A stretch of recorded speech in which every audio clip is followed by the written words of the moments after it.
Hello, my kako. Lono is setting up for the new Makiki, which begins in a couple of weeks. We've got high winds, high surfs, and rain everywhere. Let's check in with the Hilo color correspondent, Guy Hilo, who has the latest. This is Hilo. It's raining. Thanks, Guy. A 6.1 magnitude earthquake shook the Big Island Sunday and was felt as far as Kauai. The epicenter was off the coast of South Point at the depth of 11 miles, as opposed to magma movement. Ali Atkins recounts her experience in Ola'opuna, about 50 miles away. That was the scariest earthquake I have ever been in. I was upstairs and all of a sudden everything started shaking, and I heard things falling off the shelves, and all I could think of was to run down the stairs and check on my puppy, who was very scared too. Mahalo, Auntie Ali. The lake Ahale Ma'u has continued to rise and spread. The lake has risen the crater floor nearly 1,000 feet since the crater collapsed after the eruption in late Laania States.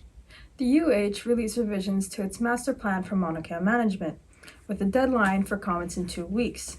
Spokesperson Greg Chun hosted a virtual public forum, but the public was not allowed to ask live questions. Instead, Chun answered premeditated questions. The revised plan has come under scrutiny because it does not address Native Hawaiian or Kingdom concerns brought up during Kukia'i Mauna. The Office of Hawaiian Affairs is soliciting Mana'o this week on how the island burial councils can improve. These councils are currently housed under DLNR's State Historic Preservation Division. In world news, F-Book's list of dangerous individuals and organizations was leaked this week by The Intercept, a news organization dedicated to fearless adversarial journalism. This comes in the midst of multiple lawsuits against F-Book for media censorship.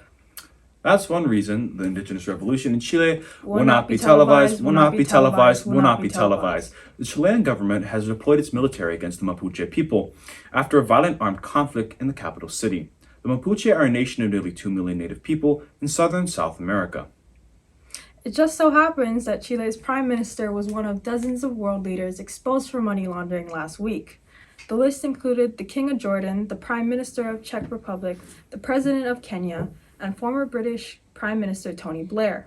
The International Consortium of Investigative Journalists leaked the Pandora Papers, which detailed how a network of over 300 politicians in more than 30 countries work together to hide public money in overseas accounts. Conspiracy theorists everywhere now can say, "I told you so." And finally, congratulations to Auntie Kana Nikahonaile, who scooped up 7 Hoku Hano Music Awards last week, including Female Vocalist and Album of the Year. Meanwhile, our friends at Mauna Maui won Best Music Video for #Jam for Mauna Kea. Thanks for believing in the Hawaiian Kingdom Weekly. These are Kingdom Lives. And the kingdom lives. Pai kulimo. Aku think of only one thing. Yeah.